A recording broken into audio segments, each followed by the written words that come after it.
Right, this question is asking us to classify each of these numbers here in our real number system. And so I'll pop up on the screen what that real number system is, and we might reference that as we go here.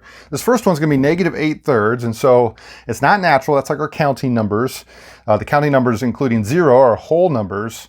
If you make all those negative, now it's the integer, so it's none of those, but it is rational. It can be written as a fraction, and that's -8 divided by 3 is kind of how you can think of this one. So I'm going to put a check mark at rational. And then any number that is rational cannot be irrational. So we can skip this one.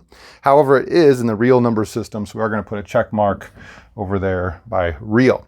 Okay, the next one's going to be 14.9. This one, it's not natural, it's not whole, it's not integer, but again, it is rational because even though it's not written as a fraction, it's written as a decimal that terminates, meaning that stops. It's 14.9 and nothing else. And because of that, it is rational. And same thing, it can't be irrational and rational, so it's just going to be one of them. And again, it's in our real number system, so I'll put a check on real. All right, 0, this one, well, there's kind of a whole spot dedicated to that. That's the whole numbers. So we're going to skip natural, but we are going to put a check mark next to whole.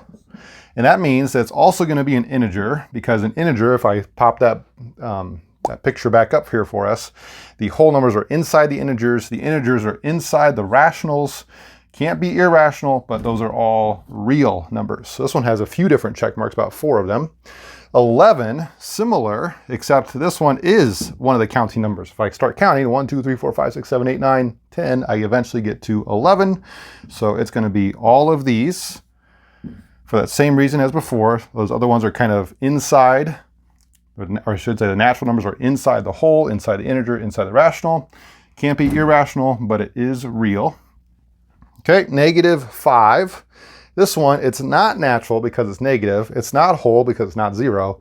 But it is an integer because this includes the negative counting numbers. -5 is a negative counting number. So we will put a check mark here. That's inside rational, so it's also rational. Can't be irrational, but it is real. And then the last one is going to be the square root of 10. This one, if you look at that chart, that is irrational.